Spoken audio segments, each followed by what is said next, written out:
Oke, jumpa lagi kita dengan Cak Ongpong. Bagaimana kabarnya Bapak Ibu sekalian serta para sohibulane? Tentu kita semua dalam keadaan baik dan sehat. Akhirnya sampailah kepada satu titik di mana Anies Baswedan akan mengumumkan cawapresnya, yaitu dengan kejutan lah istilahnya. Nah, siapa namanya? Cawapres Anies Baswedan. Ternyata namanya nggak ada.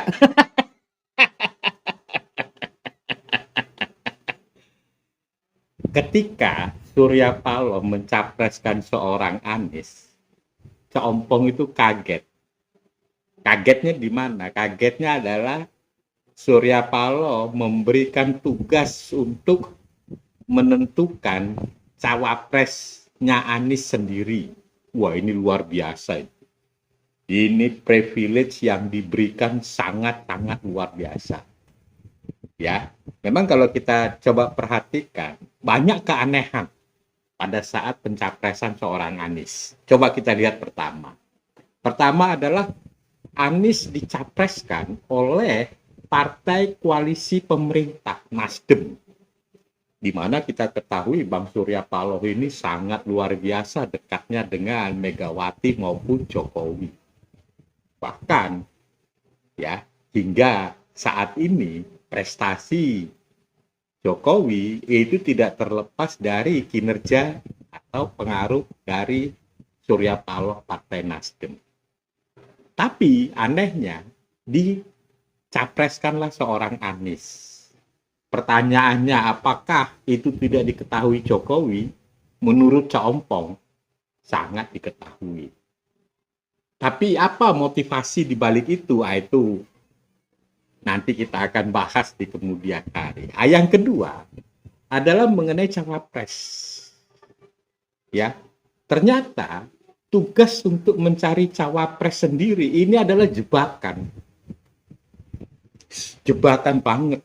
Artinya apa? Artinya Anies akan gagal oleh karena cawapresnya sendiri. Ya, yang ketiga harus saling menguntungkan semua pihak. Coba gimana caranya menguntungkan semua pihak sementara Anies itu bukan kader partai, dia dicalonkan oleh Nasdem yang dalam tanda kutip partai koalisi pemerintah.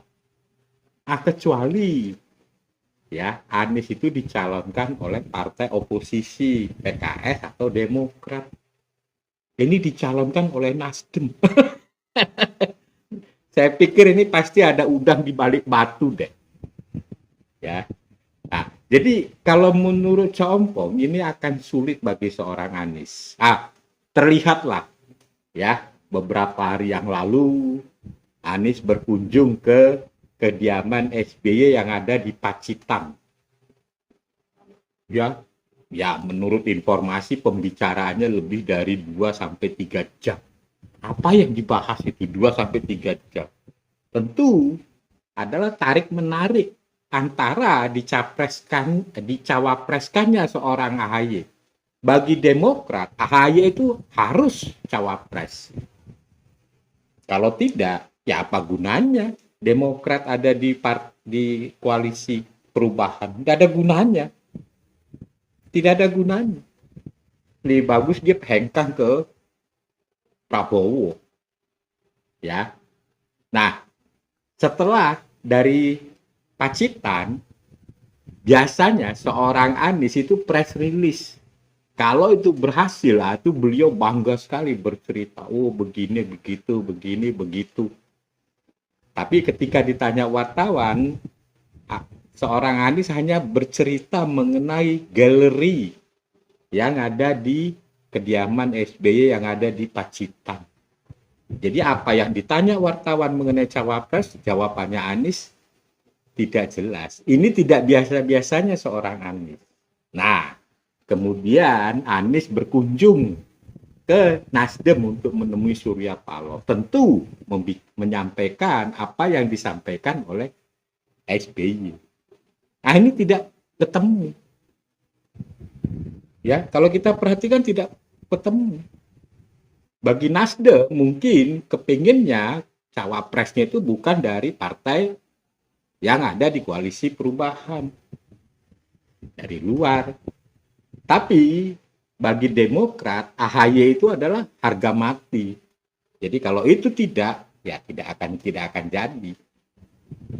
Ya, jadi kalau kita perhatikan, memang sulit sekali Anies akan mendapatkan cawapresnya. Dan cawapres inilah yang akan membuat seorang Anies gagal nyapres.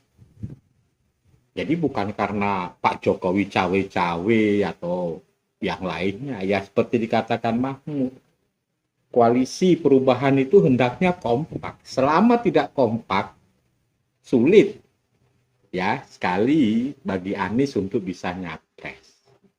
Nah, selain daripada itu, timbul lagi pertanyaan. Kenapa Nasdem mencalonkan seorang Anies yang sudah jelas-jelas prestasinya nggak ada? Beda sekali ketika Nasdem mencalonkan seorang Jokowi.